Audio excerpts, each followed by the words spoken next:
Rocky Top Matt, this is a good question, actually. Can you pull the curtain back on how Tennessee makes its recruiting board? How much time do coaches spend watching tape of prospects versus the support staffers? How often do coaches meet to update their board? Who all is involved in updating the board? How much does character, leadership, work ethic factor in versus raw football talent? How much do they rely on the evaluation of recruiting services versus their own? Would love to know more about how the process works. Go ahead, Austin. Get it started. Well, it starts with the scouting department, which is, the Brandon Lawson, Trey Johnson, Charlie High, all those guys. Then they get the tape to coaches, and they start deciding, kind of who is what, right? This guy, if they have, let's say the chart's 5-1. Okay, that's not their chart, but I'm just saying for this purpose, it's just easier to go 5 being elite, no brainer, 1 being that. So they start putting them on the board and start working through it. Then it goes to what kind of ties do they have to the kid? How realistic is the kid? Like if the kid is a top end kid and he lives 20 miles outside of Tuscaloosa, what are the chances, right? Like your chances go to way down. And then, again, it goes back to character. And then sometimes, once kids get on campus,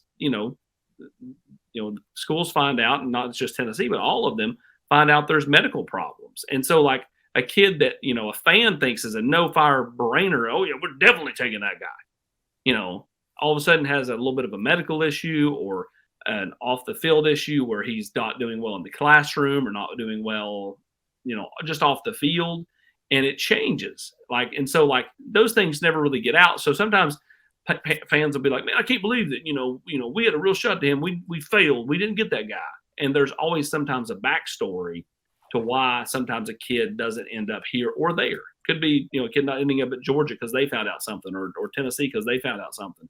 So that to me, there's a lot of inner workings that go into decisions, and it's not just as simple as, hey, this kid's a 4-star on the. At the end, I'm sure you and Grant too hear story. I mean, maybe they come on an official visit and they spend the whole time on their phone. Yep. Or maybe they steal the iPad out of their hotel room. Yep. Or maybe they tell the head coach he's arrogant, as was the case years ago with a certain linebacker that played in Baton Rouge that told Philip Fulmer that. And that eliminated that conversation and eliminated that recruiting process at that point in time as well. But you're right. I mean, there's multiple layers to it. It starts with just the raw evaluation, and then you start really diving into it. And that's why it's so hard when a new staff comes in and they're playing such catch up, because it's not just you grab a recruiting list and you say, we go recruit those guys. You got to figure out, all the variables that go into it. And if you haven't been recruiting that caliber of kid or in this area, then it changes a good bit and makes it real challenging that way. So it is a very detailed, very long process that involves a lot of people.